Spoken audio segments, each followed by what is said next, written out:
இது மகிமை நேரம். கர்த்தருடைய பரிசுத்தமான நாமத்துக்கு ஸ்தோத்திரம். இந்த நாளிலும் நாம் தியானிக்கும்படியாக தெரிந்து கொண்ட வேத வசனம் 29ஆம் சங்கீதம் கடைசி வசனம். கர்த்தர் தமது ஜனத்திற்கு பலன் கொடுப்பார், கர்த்தர் தமது ஜனத்திற்கு சமாதானம் அருளி அவர்களை ஆசீர்வதிப்பார். கர்த்தர் தமது ஜனத்திற்கு பலன் கொடுப்பார், கர்த்தர் தமது ஜனத்திற்கு சமாதானம் அருளி அவர்களை ஆசீர்வதிப்பார். எனக்கு ரொம்ப பிடித்தமான ஒரு வசனம். ஆண்டவர் யாருக்கு பலன் கொடுப்பார் என்று சொல்லி பார்க்கிற பொழுது தமது ஜனத்திற்கு அவர் பலன் கொடுப்பார். இன்னைக்கு நம்ம அநேக மக்களை பார்க்கிறோம். எங்க பார்த்தாலும் எல்லாரும் சொல்லுகிற வார்த்தை வியாதி, பலகீனம், எனக்கு பலன் இல்லை, இப்படி சொல்கிற வார்த்தையை நாம பார்க்கிறோம். எல்லா வாழ்க்கையிலையும் இன்றைக்கு பலகீனம் இருக்கிறதை நாம பார்க்கிறோம். எல்லாரும் பலன் குந்தி போய் இருக்கிற ஒரு சூழ்நிலையிலே நாம பார்க்கிறோம். ஆனால் ஆண்டவருடைய வசனம் நமக்கு சொல்லுகிறது, கர்த்தர் தமது ஜனத்திற்கு பலன் கொடுப்பார். நிச்சயமாக அவருடைய பிள்ளைகளுக்கு ஆண்டவர் என்ன பலன் கொடுப்பார் என்று சொல்லி நாம பார்க்கிறோம். ஆண்டவர் அவருடைய நமக்கு ஆண்டவருடைய பலன் வேண்டும் என்று சொன்னால் நம்ம அவருடைய பிள்ளைகளாக இருக்கிற பொழுது அவருடைய பலன் நமக்கு நிச்சயமாக கிடைக்கும் என்பதிலே சந்தேகம் இல்லை. இதைத்தான் தாவீது சொல்லுகிறார், நான் ஒரு சேனைக்குள் பாய்ந்து போவேன், என் தேவனாலே ஒரு மதிலை தாண்டுவேன். இந்த தாவீது கர்த்தரிடத்திலிருந்து அவர் கொடுக்கிற பலனை அவர் பெற்றிருந்தார். அதனால தான் தைரியமாக அவரால் சொல்ல முடிகிறது, உம்மாலே நான் ஒரு சேனைக்குள், எவ்வளவு பெரிய சேனை, சத்துருக்களின் படைகள் வந்தாலும் அந்த சேனைக்குள் நான் என்ன செய்வேன், பாய்ந்து போவேன், என் தேவனாலே ஒரு மதிலை தாண்டுவேன். எவ்வளவு உயரமான மதிலாக இருந்தாலும், வாழ்க்கையில எவ்வளவு பெரிய பிரச்சனையாக இருந்தாலும் நான் அதை கடந்து செல்லுவேன் என்று சொல்லி தைரியமாக அவர் சொல்லுகிறதை நாம பார்க்கிறோம். கூட அவர் சொல்லுகிறார், அந்த அடியான் நான் என்னுடைய ஆட்டை மேய்த்து கொண்டிருந்த பொழுது ஒரு விசை ஒரு கரடியும் ஒரு விசை ஒரு சிங்கமும் வந்தது, நான் அதை என்ன செய்தேன், ஒரு ஆட்டுக்குட்டியை கிழித்து போடுவது போல கிழித்து போட்டேன் என்று சொல்கிறதை நாம பார்க்கிறோம். ஆண்டவருடைய பலன் அந்த தாவீதுக்கு இருந்ததை நாம பார்க்கிறோம். தாவீது ஒரு பலசாலியாய் காணப்பட்டார். ஏனென்று சொன்னால் தாவீது கர்த்தருடைய ஒரு ஜனமாக, கர்த்தருடைய ஒரு மகனாக காணப்பட்டதுனாலே அந்த தேவ பலன் அவருக்கு இருந்ததை நாம பார்க்கிறோம். நம்ம வாழ்க்கையில நம்ம அநேக வேலைகளை செய்கிறோம், குடும்பங்களை கவனிக்கிறோம், வேலைக்கு போறோம், இன்னும் பற்பல காரியங்களை செய்கிறோம். நமக்கு நிச்சயமாக நமக்கு பலன் தேவைப்படுகிறது. இன்னைக்கு அந்த பலன் வரணும்னு சொல்லி என்னெல்லாமோ சத்து மாத்திரைகள் எல்லாம் நம்ம சாப்பிடலாம், தப்பு இல்லை.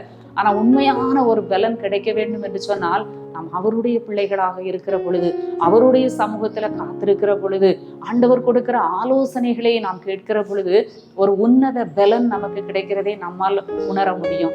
சரீர பலவீனம் மாத்திரமல்ல, ஆவிக்குரிய பலவீனம். இன்னைக்கு ஆவியிலே பலன் குறைந்து போய் இருக்கிறதை நம்ம பார்க்கிறோம். சின்ன பிரச்சனைகளை கூட எதிர்கொள்ள முடியாமல் தவிக்கிற மக்கள் உண்டு. ஒரு சின்ன தலைவலி, ஒரு சின்ன பிரச்சனைகளை கண்டு பயந்து நடுங்குகிற மக்களை நாம இன்று பார்க்கிறோம். ஆத்துமாவில பலன், தாவீது சொல்லுகிறார், என் ஆத்துமாவிலே பலன் தந்து என்னை தைரியப்படுத்தினீர்.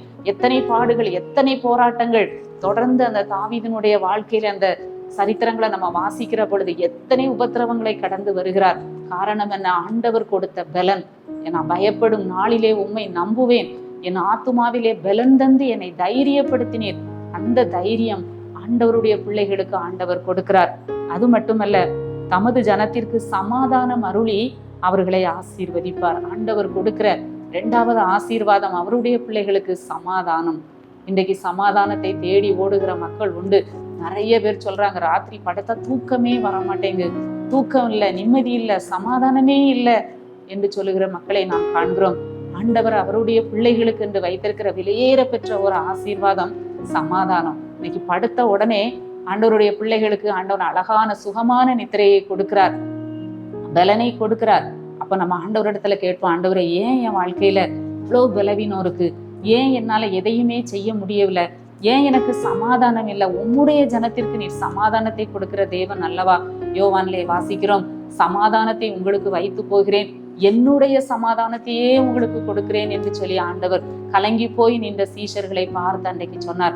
யாருக்கு அந்த சமாதானம்? அவருடைய பிள்ளைகளுக்கு ஆண்டவர் சமாதானத்தை வைத்து போயிருக்கிறார்.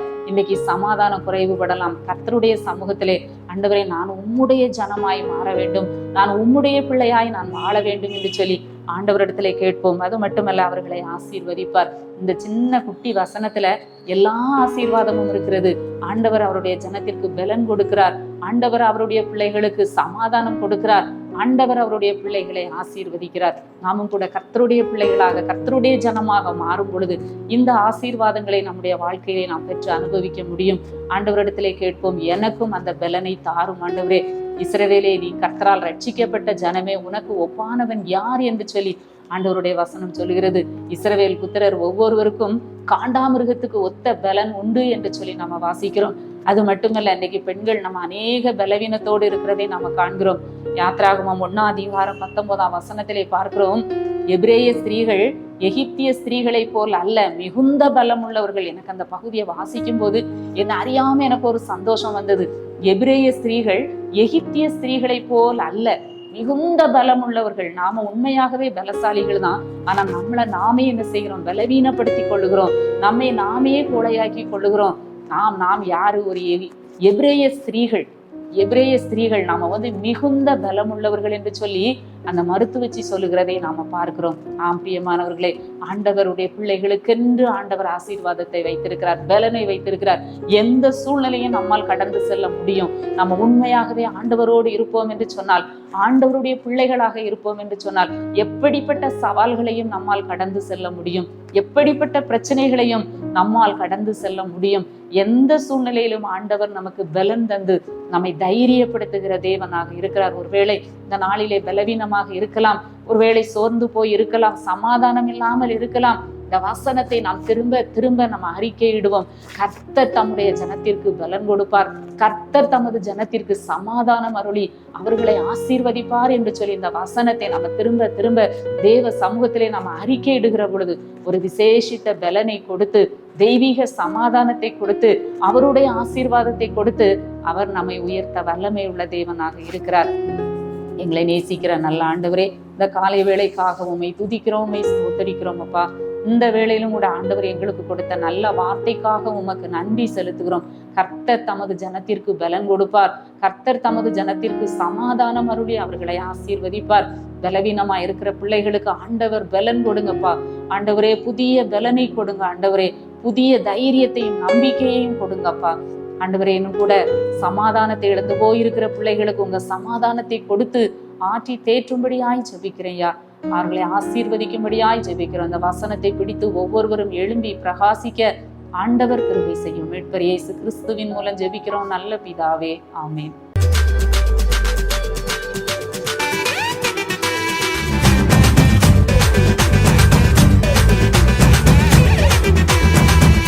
மகிமை